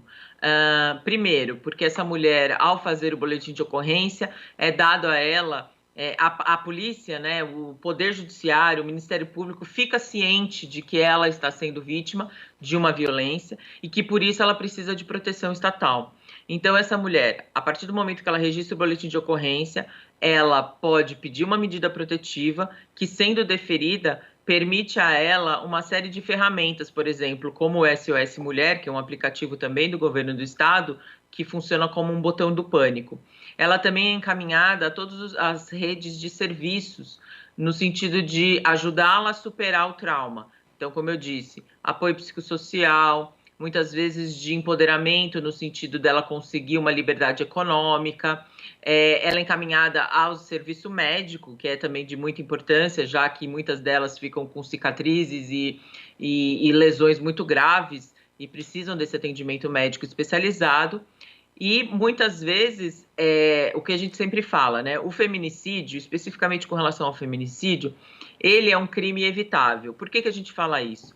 Porque nós sabemos, o ano passado, dos 184 casos de feminicídios que aconteceram no estado, apenas 2% dessas mulheres tinham boletim de ocorrência anterior. Ou seja, essa mulher foi vivendo uma violência que foi aumentando em graduação, vamos dizer assim, né, da gravidade dessa violência, que culminou com a morte dela.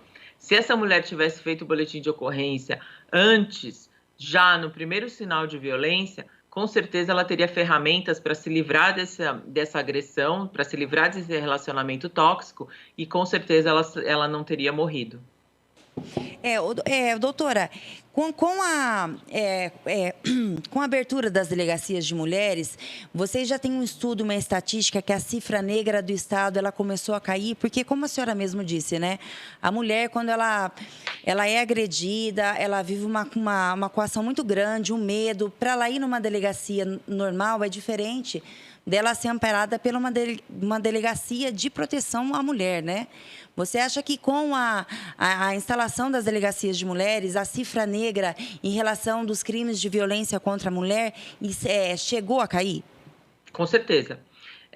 Inclusive, é uma pauta, né? E a criação da primeira DDM lá em 1985 era uma pauta de grupos feministas, justamente, de grupos de proteção à mulher, especificamente, né? Justamente por conta da cifra negra. Justamente porque a gente sabia que essas mulheres estavam sendo vítimas, mas por algum motivo, por vergonha, por medo, por N motivos, elas não conseguiam ir até uma delegacia, vamos dizer assim, territorial ou que não fosse especializada.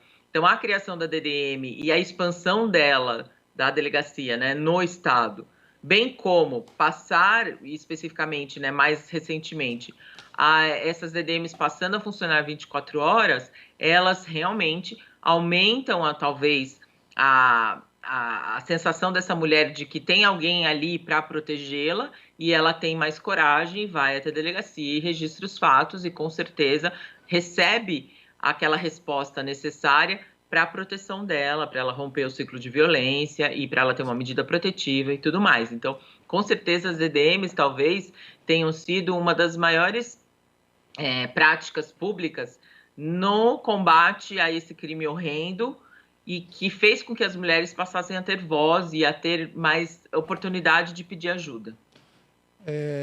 Doutora Jamila, certamente vocês analisam os dados, os números e as tabulações que são feitas para nortear o trabalho que é desenvolvido pela polícia. Mas eu também gostaria de saber, de acordo com esses levantamentos que vocês analisam, além das mulheres, quem acaba sendo vítima de violência doméstica também? São as crianças? Conta um pouquinho dessa realidade, ou até mesmo os idosos. Explica para a gente. Sim, com certeza. Claro que quando a gente fala de violência doméstica, a gente sempre pensa na mulher, né? Na mulher no sentido esposa, namorada, amante, a mulher como relacionada com um homem marido, um homem esposo. Companheiro. Mas não. Né? Oi? É companheiro, né? Enfim. Companheiro, enfim. Mas não, na verdade, a gente verifica, quando a gente analisa esses boletins de ocorrência, que as crianças e as adolescentes são vítimas de violência doméstica de muitas formas, assim, tanto na parte física, né, na lesão em si, mas também outros tipos de violência, como a moral, a psicológica. E hoje, até com um olhar mais sensível, que a polícia também tem que desenvolver, nós verificamos que as idosas, especificamente, são vítimas de violência de forma absurda, né, de forma até um pouco chocante para a gente. E, normalmente, elas não são vítimas de seus companheiros, mas elas são vítimas de seus próprios filhos. Então, é algo mais grave ainda, porque essas mulheres não conseguem, elas ficam sempre com aquela sensação dúbia de é meu filho, eu o amo, ele vai melhorar, mas ele está me agredindo, ele está me ameaçando, ele está pegando o meu dinheiro, no caso, principalmente das aposentadorias. Então, é uma situação muito complicada. E que é mais difícil ainda da gente conscientizar essas senhoras, né, essas idosas, no sentido de conseguir romper o ciclo da violência e tentar, aí, de alguma forma, viver em paz. Essa semana o Senado Federal, né, ele aprovou um projeto de lei na qual os síndicos nos condomínios, agora ele é obrigado a denunciar se ele tem o conhecimento de violência. A senhora já chegou a ler alguma coisa a respeito desse projeto? Sim, na verdade, mais do que, claro que quando se torna lei, né, se torna algo imposto pelo Estado, a gente já fica mais contente, porque a gente percebe que o Estado está de olho também e sabe da importância que é proteger essas mulheres, essas crianças, essas idosas. Mas a gente sempre fez, principalmente aqui em São Paulo, a gente sempre fez campanhas nesse sentido, né? Que muitas vezes aquele péssimo ditado de em briga de marido e mulher ninguém mete a colher, ele já está defasado, ele não pode ser citado nem usado como algo corriqueiro. Ao contrário, para a gente impedir, para a gente proteger, para a gente ajudar essas mulheres, idosas e crianças, nós precisamos da sociedade como um todo. Sejam síndicos, sejam vizinhos, sejam parentes, sejam amigos. Nós precisamos sim da sociedade, porque só assim a gente fica sabendo. Até porque, como foi dito, esse crime acontece entre quatro paredes. Normalmente na calada da noite ou em momentos em que a polícia não tem como entrar na casa dessa pessoa. Então, se alguém não ajudar a denunciar, se a sociedade não se juntar e verificar que isso é algo que importa a todos, nós teríamos muito mais dificuldades em proteger essas pessoas. Esse projeto, né, já foi aprovado e caso ocorra dentro de um condomínio a violência, onde todos saibam, mas ninguém tem atitude de levar o conhecimento, né, da autoridade competente, no caso a Polícia Civil, o síndico, ele responde por omissão de socorro? Como eu disse, assim, a gente precisa sempre analisar qual foi a situação e o que aconteceu no caso concreto. Mas o que é importante a gente falar é que, especificamente, né, essa pessoa tem que denunciar, afinal de contas, ele, não necessariamente, acho que é importante também falar que ele precisa se identificar. Ele pode denunciar sem se identificar. E aí a gente não pode alegar omissão de socorro se ele denunciou, mas não se identificou. Sem dúvida alguma. É importante essa fala da doutora Jamila, que é fundamental a participação da população para que nós consigamos vencer esse desafio, que é eliminar com a violência doméstica.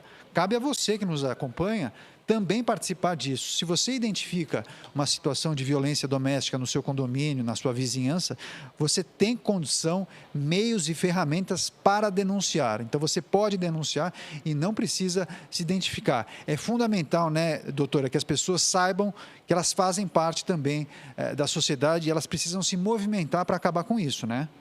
Exatamente. Até porque, muitas vezes, a gente acha que nunca vai acontecer, né, com a gente.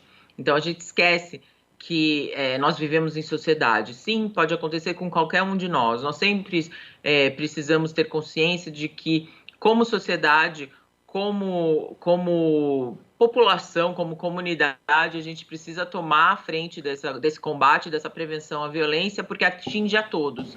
Ele não atinge única e exclusivamente a violência doméstica, a violência contra a mulher, ela não atinge única e exclusivamente aquela mulher, mas ela atinge os seus filhos, os seus familiares, e isso reverbera na sociedade como um todo.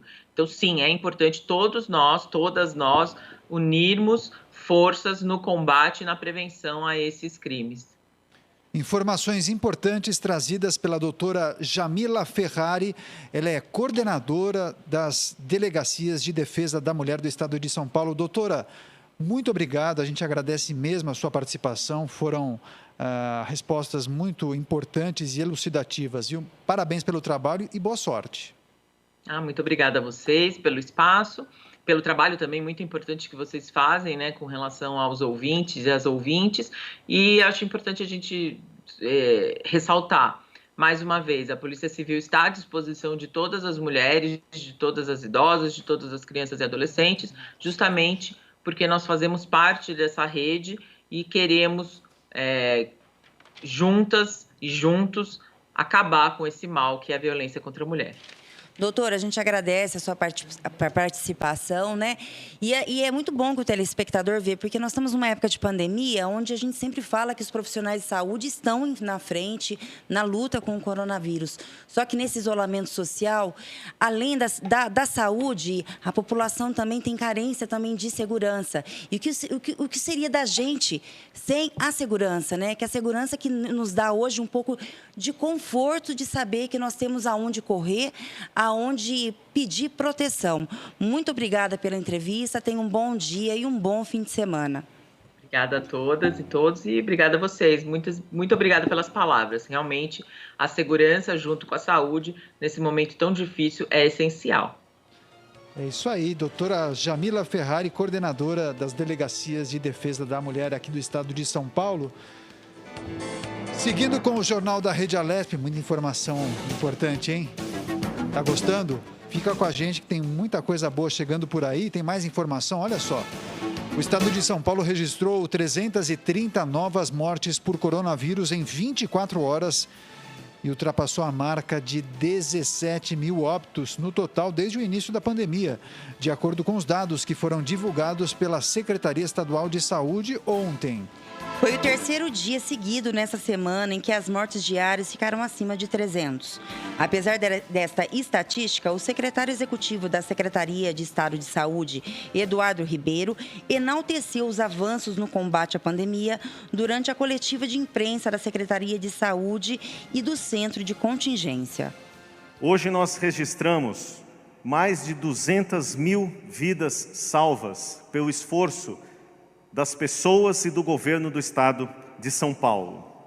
Mais precisamente, são 202 mil dos 967 pacientes recuperados da Covid-19. Destes, 50.677 tiveram sintomas mais graves, precisaram de internações em hospitais da rede pública e privada, tiveram alta e já estão em suas casas com as suas famílias. Quero aproveitar, então, a oportunidade para enaltecer e agradecer ao trabalho dos profissionais de saúde que possibilitaram a todas essas pessoas retorno em casa, tratadas com respeito e sob os princípios da ciência e da medicina. O governo do estado de São Paulo trabalha por meio das pessoas.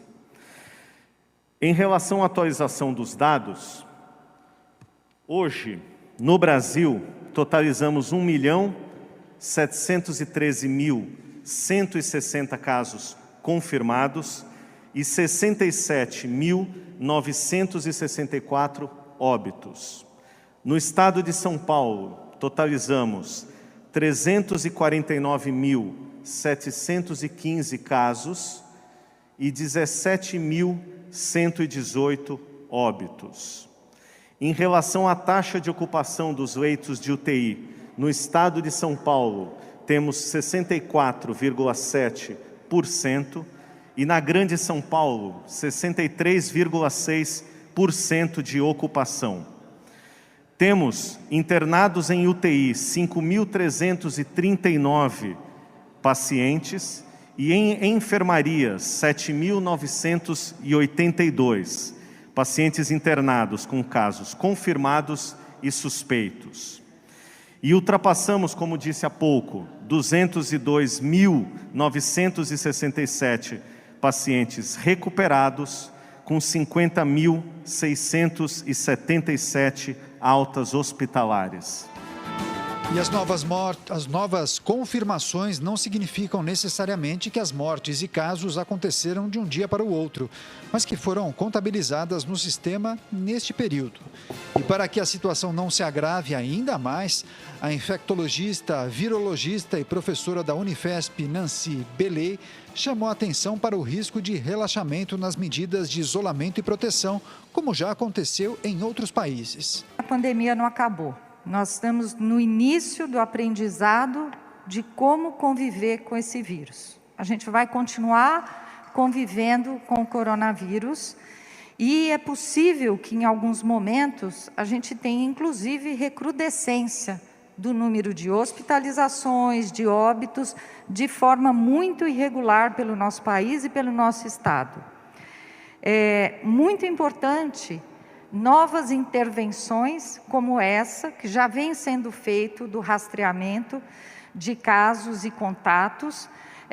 Foi uma intervenção que foi feita em vários países que tiveram sucesso, mas que depois de algum tempo, dependendo do relaxamento das medidas de distanciamento social, esses países também enfrentaram recrudescência da doença. Então, isso é muito importante a gente entender.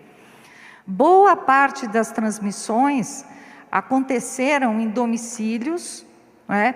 E a partir do momento que pequenas unidades funcionam como domicílios, então agora boa parte da população começa a sair para unidades de trabalho, para empresas, escritórios. Isso acaba funcionando como um domicílio.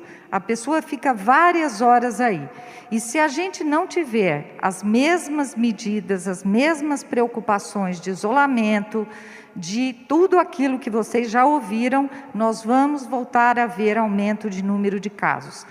Para vocês terem uma ideia, no início, quando a gente estabeleceu toda essa preocupação do distanciamento e a quarentena, que agora, de forma estudada, está tendo alguma abertura, quem mais se infectou até agora? Os profissionais de saúde. No nosso serviço, lá na universidade, sou eu que testo todos os profissionais de saúde desde o início da epidemia. E quase todos os dias, 30% de todos os funcionários que coletam o exame, que eu avalio, testam positivo.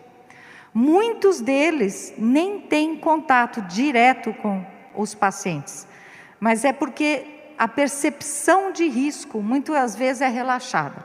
Então, nós já tivemos, por exemplo, um surto no pessoal de TI, que é um pessoal que não tem contato direto com o paciente, mas está ali, na unidade hospitalar. E um outro dado interessante, é um estudo que nós estamos fazendo, que são os contatos domiciliares dos nossos profissionais de saúde, onde 60% deles acabam infectados. Durante a coletiva, o diretor técnico e científico da ProSangue, Alfredo Medrone Júnior, lembrou do outro dado preocupante, a maior redução do número de doadores nesses tempos de pandemia. Desde o início da pandemia, nós observamos uma queda significativa do número de doadores de sangue, não só na cidade de São Paulo, mas no estado e no país como um todo.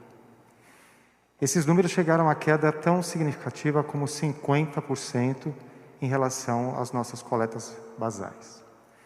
Especificamente, a Fundação ProSangue coleta 10 mil bolsas de sangue por mês para atender toda a rede pública da Grande São Paulo.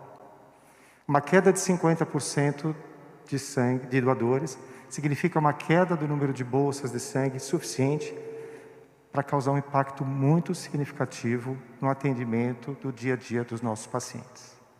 Claro, as nossas atenções estão todas voltadas para o atendimento dos pacientes infectados pelo SARS-CoV-2, mas nós não podemos deixar de pensar que os pacientes com doenças crônicas que necessitam de transfusões, eles continuam sendo atendidos nas redes públicas e privadas de saúde, e são esses os pacientes que mais sofreram o impacto da nossa diminuição dos estoques de sangue. Ao longo desses 4 meses, nós jamais vivenciamos uma situação tão difícil como essa. Já tivemos quedas em outros momentos, mas ela nunca foi tão duradoura. Só para vocês terem ideia, normalmente nós temos uma queda significativa das doações em períodos de festas de final de ano e em janeiro, no período de férias escolares. Mas essa queda significa 15%, no máximo 20% dos nossos basais. Agora nós chegamos a 50% de queda. Então, este é o momento para a gente voltar à população e pedir o apelo para que as pessoas que estejam aptas para doar compareçam aos locais de doação para poder ajudar os estoques. Claro, qual é o grande motivo que nós enxergamos para essas pessoas terem deixado de doar? Muito provavelmente o medo de sair de casa, o medo de se contaminar, especialmente porque a maior parte dos postos de doação estão inseridos dentro do ambiente hospitalar. O que eu quero dizer para essas pessoas é que nós criamos todos os mecanismos de segurança para evitar qualquer tipo de contágio para esse doador. O fluxo de entrada é completamente independente do fluxo dos pacientes. Os doadores hoje marcam o horário, agendam seu horário no melhor dia e melhor hora, e isto faz com que não haja aglomeração. Ofertamos todos os mecanismos de segurança que são descritos em todos os procedimentos para que esse doador vá doar e se sinta seguro. Quem pode doar? Quem está em boas condições de saúde, quem tem entre 16 e 69 anos, quem tem mais de 50 quilos, deve estar descansado no momento da doação, deve estar alimentado, não comparecer em jejum e apresentar o documento original com foto recente. Quem quiser saber mais de quem pode doar e onde doar, pode consultar o site www.saude.sp.gov.br ou o nosso site www.prosangue.sp.gov.br. Nesse site há um ícone onde o candidato agenda a sua doação e comparece no local na melhor hora para ele, com toda a segurança, como eu já disse. Jornal da Rede Alesp. E nós vamos imediatamente conferir os números do coronavírus em todo o Brasil. 69.316 mortes foram confirmadas até às 8 horas da manhã de hoje, apontou o levantamento feito pelo consórcio de veículos de imprensa a partir dos dados que foram fornecidos pelas secretarias estaduais de saúde. O balanço indicou que 1.199 mortes aconteceram nas últimas 24 horas e 1.759.103 casos foram confirmados. Agora nós vamos conferir a taxa de ocupação dos leitos de UTI em todo o país. No Acre, 90% dos leitos estão ocupados em todo o estado. Alagoas, 83% de ocupação. Amapá, 48,31% na rede pública e 44,9% na rede privada. Amazonas, 49% dos leitos de UTI estão ocupados e 61% dos leitos de UTI geral, tá? Bahia, 76% em todo o estado. Ceará, 71,48% em todo o estado. Distrito Federal, 70,1% na rede pública e 80,37% na rede privada. Espírito Santo, 80,71% em todo o estado. Goiás, 80% dos leitos ocupados. Maranhão, 69,61% dos leitos de UTI ocupados em todo o estado. Já Mato Grosso, 91,1% de ocupação. Mato Grosso do Sul, bem menos, 36% de ocupação. Minas Gerais, 88% dos leitos de UTI estão ocupados. Pará, 67,66% em todo o estado. Paraíba, 64% dos leitos de UTI estão ocupados em todo o estado. Lilian. E continuando com os números, no Paraná nós temos 63%, em Pernambuco 78% no estado inteiro, no Piauí temos 71%, no Rio de Janeiro, 70% na rede pública e 67% na rede privada. No Rio Grande do Norte, 93,7% na rede pública e 90% na rede privada. No Rio Grande do Sul, temos 70,5% de leitos ocupados. Em Rondônia, 82,5%. Já em Roraima, 97%. Em Santa Catarina, 66,6% do sistema público no estado. Em São Paulo, 65,4%. Em Sergipe, 67,9% na rede pública e 126,4% na rede privada. Tocantins, 61,54% dos leitos ocupados. Jornal da Rede Alesp. Legal, olha só, nós vamos interromper a transmissão do Jornal da Rede Alesp agora na TV aberta, porque você vai acompanhar o início da transmissão ao vivo da reunião da Comissão Parlamentar de Inquérito, a CPI das Fake News. Mas você continua acompanhando as notícias do Jornal da Rede Alesp no YouTube. Então, você que está na televisão, você que acompanha a gente na TV por assinatura e na TV aberta, fique com a transmissão da CPI das Fake News.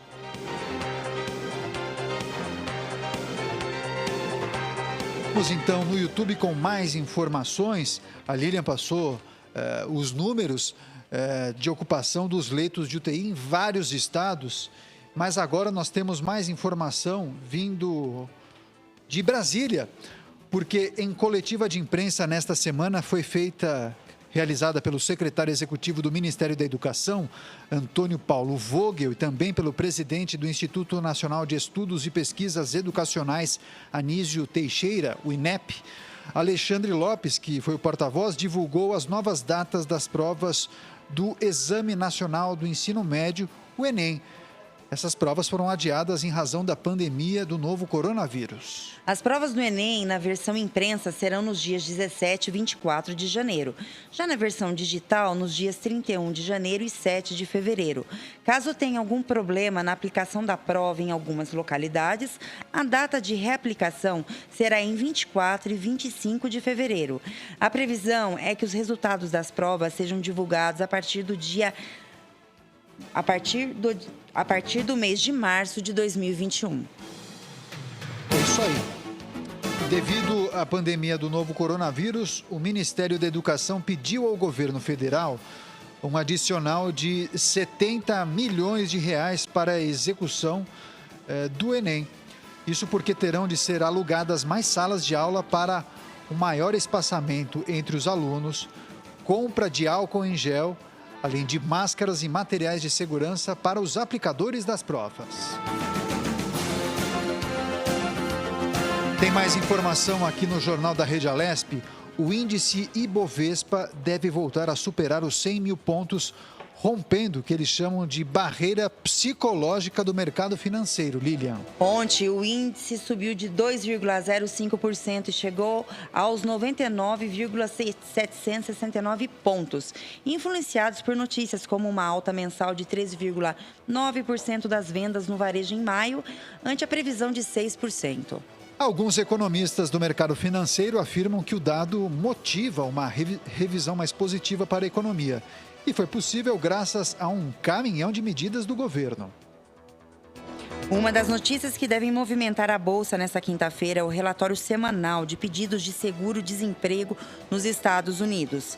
As últimas semanas mostraram uma queda nos números de pedidos, indicando uma recuperação rápida da economia. O desemprego foi 14,7% em abril para 11,1% em junho. Mas há risco de nova baixa nos dados hoje, o que reforçaria o impacto da segunda onda de Covid-19 em partes dos Estados Unidos, que passou ontem do número de 3 milhões de casos confirmados e mais de 132 mil mortes em decorrência da doença. A partir desta sexta-feira, o Reino Unido deixa de exigir que passageiros vindos de cerca de 50 países fiquem em quarentena de 14 dias. A medida foi tomada levando em conta a queda no risco de contágio e do número de novos casos de Covid-19 nesses países. Estão na lista de países europeus, além do Japão, Coreia do Sul, Taiwan, Austrália e Nova Zelândia. Países e territórios no Caribe também foram liberados. Entretanto, nem o Brasil nem os Estados Unidos, onde o número de novos casos segue alto, entraram no grupo. Brasileiros e americanos também seguem barrados de entrar no restante da União Europeia. Mas os europeus consideram a decisão do Reino Unido uma vitória para o turismo no continente, que tenta se recuperar de meses fechados e abocanhar alguma receita no verão local. Os turistas britânicos costumam lotar praias ao sul da Europa, principalmente na Espanha, na França e na Itália. Confira agora o destaque que marcou esse primeiro bloco do Jornal da Rede Alesp. Prefeitura de Santo Antônio de Posse recebeu R$100 mil do governo do estado de São Paulo para custeio da atenção primária à saúde. O recurso financeiro, resultado de emenda voluntária do deputado Edmir Chedi do Democratas ao orçamento estadual, foi repassado por intermédio de convênio entre a administração municipal e a Secretaria de Estado da Saúde. Segundo o parlamentar, o recurso financeiro está fundamentado num projeto elaborado pela Prefeitura de Santo Antônio de Posse, que demonstrou a importância do investimento para a manutenção e consequente ampliação das atividades realizadas em benefício da comunidade. Vamos fazer o seguinte, Jornal da Rede Alesp sempre informa para você tudo o que acontece na luta contra o coronavírus. O que a gente vai fazer agora, Lilian? Uma rápida paradinha, um intervalo e voltamos já já, não saia daí. Certo, Daniel? Com certeza, é isso aí, até já.